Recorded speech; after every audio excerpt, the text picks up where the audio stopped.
NCERT की किताब के विवाद को लेकर सुप्रीम कोर्ट में सुनवाई हुई। कोर्ट ने सख्त टिप्पणी करते हुए एनसीईआरटी को फटकार लगाई। एनसीईआरटी की माफी को अस्वीकार करते हुए कोर्ट ने एनसीईआरटी के डायरेक्टर और शिक्षा सचिव को कारण बताओ नोटिस जारी किया। सीजीआई ने इसे सोची समझी साजिश बताया। उन्होंने कहा कि इस मामले में जवाबदेही तय होगी, दोषियों को बख्शा नहीं जाएगा। न्यायपालिका की गरिमा बनाए रखना जरूरी है। इस मामले में अगली सुनवाई अब 11 मार्च को होगी।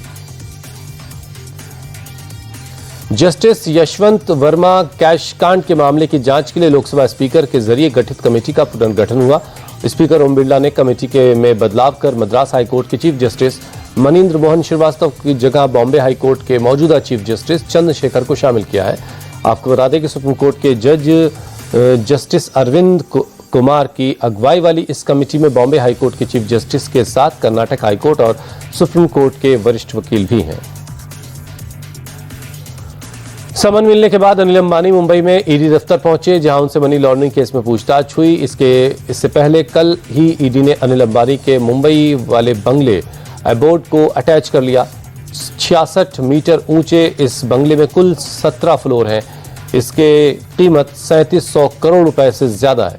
ये मामला उनकी ग्रुप कंपनी रिलायंस कम्युनिकेशंस में कथित रूप से किए गए बैंक फ्रॉड से जुड़ा है। अनिल अंबानी पर 40,000 करोड़ रुपए के बैंक फ्रॉड के मामले की जांच चल रही है। पंजाब में गुरदासपुर के बटाला से सामने आया प्री वेडिंग शूट के एक वीडियो पर घमासान मच गया। वीडियो में आप चेयरमैन और लोकल लीडर मानिक मेहता नजर आ रहे हैं और प्री वेडिंग शूट में असली पुलिसकर्मी एक्टिंग कर रहे हैं। पूरा वीडियो सामने आने के बाद पुलिस प्रशासन के रवैये पर सवाल उठने लगा। उधर पंजाब पुलिस ने भी एक्शन लेते हुए इंस्पेक्टर सुरिंदर सिंह समेत वीडियो में दिख रहे 3 पुलिस वालों को लाइन हाजिर कर दिया है। स्वामी अविमुक्तेश्वरानंद सरस्वती और उनके शिष्य मुकुंदानंद की अग्रिम जमानत याचिका पर हाईकोर्ट कल करेगा सुनवाई। शंकराचार्य और उनके शिष्य पर आशुतोष ब्रह्मचारी ने कथित तौर पर नाबालिगों के यौन शोषण का केस दर्ज करवाया है। झूसी थाने में दर्ज केस में गिरफ्तारी से बचने के लिए स्वामी अविमुक्तेश्वरानंद ने इलाहाबाद हाईकोर्ट में अग्रिम जमानत याचिका दाखिल की है। इस याचिका पर हाईकोर्ट में जस्टिस जितेंद्र कुमार सिन्हा की बेंच में शुक्रवार को सुनवाई होगी। भारतीय सेना की वेस्टर्न कमांड ने पठानकोट में आयोजित इन्वेस्टियर सेरेमनी में अपनी ताकत दिखाई। सेरेमनी में ऑपरेशनल कैपेबिलिटी का बेहतर प्रदर्शन किया गया। इस कार्यक्रम में आधुनिक ड्रोन तकनीक का प्रदर्शन तो किया ही गया, साथ में पश्चिमी सीमाओं पर युद्ध के लिए भारतीय सेना की तैयारी को भी दिखाया गया।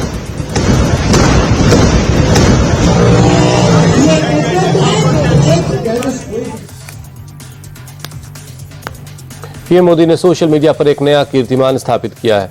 वो दुनिया के पहले ऐसे नेता बन गए हैं जिनके इंस्टाग्राम पर 100 मिलियन यानी 10 करोड़ से ज्यादा फॉलोअर हैं। उनके फॉलोअर्स की संख्या अमेरिकी राष्ट्रपति डोनाल्ड ट्रंप से 2 गुनी से भी ज्यादा है। ट्रंप के पास फिलहाल 43.2 मिलियन फॉलोअर्स हैं। इतना ही नहीं, दुनिया के 5 बड़े नेताओं के कुल फॉलोअर्स मिलाकर भी पीएम मोदी के फॉलोअर्स से कम है। पीएम मोदी को इजरायली संसद के स्पीकर अमीर ओहाना ने सर्वोच्च सम्मान speaker of the Knesset medal से नवाजा। पीएम मोदी इजरायली संसद के सर्वोच्च सम्मान को पाने वाले पहले विदेशी नेता हैं। उन्हें भारत और इजरायल के बीच रणनीतिक संबंधों को मजबूत करने में असाधारण योगदान के लिए सम्मानित किया गया। पीएम मोदी को इससे पहले 2018 में फलस्तीन भी अपने सर्वोच्च सम्मान grand collar of the state of फलस्तीन से नवाज चुका है। पीएम मोदी ने इजरायल की संसद नेसेट को संबोधित करते हुए आतंकवाद पर करारा हमला बोला। पीएम ने 7 अक्टूबर को इजरायल पर हमास के हमले को निंदा करते हुए कहा कि भारत इजरायल के साथ मजबूती से खड़ा है और निर्दोष नागरिकों की हत्या किसी हाल में बर्दाश्त नहीं की जा सकती। ना हम 26/11 भूले हैं, ना हम 7/10 भूलेंगे। पीएम मोदी ने कहा, भारत शांति की हर कोशिश के साथ है। हम यूएन की शांति की पहल को भी स्वागत करते हैं। पीएम मोदी ने कहा कि भारत में यहूदी बिना किसी डर के रहते हैं। भारत के यहूदियों पर हमें गर्व है। पीएम ने कहा कि भारत तेजी से बढ़ने वाली इकोनॉमी है और बहुत जल्द दुनिया की तीसरी बड़ी अर्थव्यवस्था होगा। पीएम ने कहा कि इजरायल भी इनोवेशन का पावर हाउस है। इजरायल को स्टार्टअप नेशन कहा जाता है। हम भी क्रिएटिविटी और इनोवेशन पर जोर दे रहे हैं। इजरायल के साथ हम फ्री ट्रेड एग्रीमेंट पर काम कर रहे हैं। पीएम मोदी के संबोधन से पहले इजरायल की संसद नेसेट में मोदी के नारे लगे। इजरायली संसद के स्पीकर अमीर ओहाना ने भारत की जमकर तारीफ की और कहा कि भारत दुनिया का सबसे तेजी से विकास करने वाला देश है। दुनिया में इस वक्त मोदी बहुत असरदार नेता है और वही पीएम मोदी के स्वागत के लिए इजरायली संसद को तिरंगे के रंग की रोशनी से सजाया गया। इजरायली पीएम नेतन्याहू ने भी पीएम मोदी की जमकर तारीफ की। उन्होंने कहा कि वो प्रधानमंत्री मोदी से मिलकर बहुत उत्साहित हैं। मोदी मेरे बहुत अच्छे दोस्त हैं, बल्कि दोस्त से बढ़कर मेरे भाई जैसे हैं। नेतन्याहू ने कहा कि भारत और इजरायल के बीच ट्रेड डबल, सहयोग ट्रिपल हुआ। भारत में यहूदियों का हमेशा स्वागत हुआ। इजरायल दौरे पर पहुंचे पीएम मोदी के लिए बुधवार को पीएम नेतन्याहू ने डिनर होस्ट किया। इस दौरान उन्होंने भारतीय परिधान पहनकर पीएम मोदी को चौंका दिया। वो शर्ट पैंट और सदरी पहने हुए नजर आए। उन्होंने इसका वीडियो भी पोस्ट किया और लिखा, मैंने अपने मित्र प्रधानमंत्री मोदी को पारंपरिक भारतीय परिधान पहनकर चौंका दिया। मोदी ने भी रिट्वीट कर लिखा, बहुत शानदार, भारतीय परिधान के प्रति आपका ये लगाव हमारे देश की समृद्ध संस्कृति और परंपराओं के प्रति आपके सम्मान को दिखाता है। यूपी के सीएम योगी आदित्यनाथ के जापान के यामानाशी पहुंचकर वहां के गवर्नर के साथ द्विपक्षीय वार्ता की। पब्लिक स्कूल पहुंचकर बच्चों से मुलाकात की, उन्हें गिफ्ट और चॉकलेट दी। यामानाशी जाते समय बीच रास्ते में भी योगी भारतीय मूल के लोगों और बच्चों से मिले। बच्चों ने सीएम योगी के पैर छूकर उनको दंडवत प्रणाम किया। बच्चों ने उन्हें श्लोक भी सुनाया। बच्चों के से श्लोक सुनकर सीएम योगी मंत्रमुग्ध हो गए।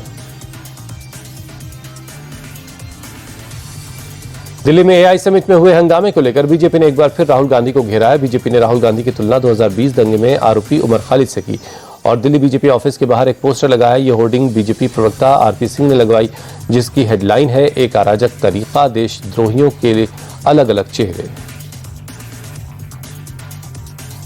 एआई समिट के दौरान हंगामा करने वाले कांग्रेस कार्यकर्ताओं को गिरफ्तार करने पहुंची दिल्ली पुलिस की हिमाचल प्रदेश की पुलिस से का विरोध का सामना करना पड़ा। दोनों राज्यों की पुलिस के बीच कई घंटों तक बहस हुई। इस दौरान हिमाचल पुलिस ने दिल्ली पुलिस के जवानों को हिरासत में ले लिया, साथ ही एक गाड़ी को भी सीज कर दिया। भारी बवाल के बीच दिल्ली पुलिस की टीम 14 घंटे के बाद हिमाचल प्रदेश से निकल पाई। दिल्ली पुलिस दोपहर 3 बजे तक तीनों आरोपियों को दिल्ली की अदालत में पेश कर सकती है। दिल्ली पुलिस ने शर्टलेस प्रदर्शन के तीनों आरोपी सौरभ, सिद्धार्थ और अरबाज का दीनदयाल उपाध्याय अस्पताल में मेडिकल करवाया और फिर तीनों को एसीजेएम के रेसिडेंस कोर्ट में रात 1 बजे पेश किया गया, जहां से दिल्ली पुलिस को तीनों की ट्रांजिट रिमांड मिली, जिसके बाद पुलिस की टीम तीनों को लेकर दिल्ली के लिए निकल पड़ी। यूथ कांग्रेस के तीनों कार्यकर्ता हिमाचल के रहने वाले नहीं हैं। प्रदर्शन के बाद ये शिमला के रोहड़ू में एक होटल में छिपे थे, जहां से दिल्ली पुलिस की टीम ने उन्हें पकड़ा है। हिमाचल और दिल्ली पुलिस के बीच तकरार पर विपक्ष के नेता जयराम ठाकुर ने कांग्रेस पर हमला किया। कासिम सुखविंदर सिंह सुक्खू हिमाचल को अपराधियों का अड्डा न बनाए और देवभूमि को देवभूमि रहने दें। जब जयराम ठाकुर ने शर्टलेस प्रदर्शन को राजद्रोह बताते हुए कहा कि एआई समिट में शर्टलेस प्रदर्शन को अंजाम देने के लिए दिल्ली के हिमाचल भवन का इस्तेमाल किया गया था और ये प्रदर्शन राहुल और प्रियंका गांधी के इशारे पर हुआ। अजित पवार प्लेन क्रैश के मामले में सियासत बढ़ती जा रही है। भतीजे और विधायक रोहित पवार लगातार हादसे पर सवाल उठा रहे हैं। रोहित ने अब पूरी तरह से डीजीसीए के खिलाफ मोर्चा खोल दिया है। डीजीसीए के खिलाफ एफआईआर दर्ज कराने के लिए वो समर्थकों के साथ बारामती पुलिस स्टेशन पहुंचे। थाने के बाहर जमकर हंगामा हुआ। कल मुंबई में भी रोहित ने डीजीसीए और वीएसआर कंपनी के खिलाफ शिकायत दर्ज करवाई थी। पुलिस ने इस शिकायत को जांच के लिए सीआईडी को ट्रांसफर कर दिया है। पीएनजीएस रेवा डायमंड ज्वेलरी के आईपीओ का आज आखिरी दिन है। आईपीओ 24 फरवरी को सब्सक्रिप्शन के लिए खुला था। 2 दिन में आईपीओ टोटल 83% सब्सक्राइब हो चुका है। कंपनी आईपीओ के जरिए 380 करोड़ रुपए जुटाना चाहती है। कंपनी ने आईपीओ का प्राइस 367 से 386 रुपए प्रति शेयर तय किया था। निवेशक कम से कम 32 शेयरों के एक लॉट के लिए बोली लगा सकते हैं, जिसके लिए 12,352 रुपए निवेश करने होंगे। वहीं अधिकतम 1,97,632 रुपए लगा पाएंगे। दिल्ली में सीएम रेखा गुप्ता ने अंतर्राष्ट्रीय फिल्म फेस्टिवल के लोगों को लॉन्च किया। 25 मार्च से 31 मार्च तक किया जाएगा। फिल्म फेस्टिवल का आयोजन 100 से ज्यादा देशों की 2000 से ज्यादा फिल्में रजिस्टर हुई हैं, जिनमें से 125 फिल्मों को दिखाया जाएगा। मशहूर डायरेक्टर राकेश ओम प्रकाश मेहरा को प्रोग्राम डायरेक्टर बनाया गया है।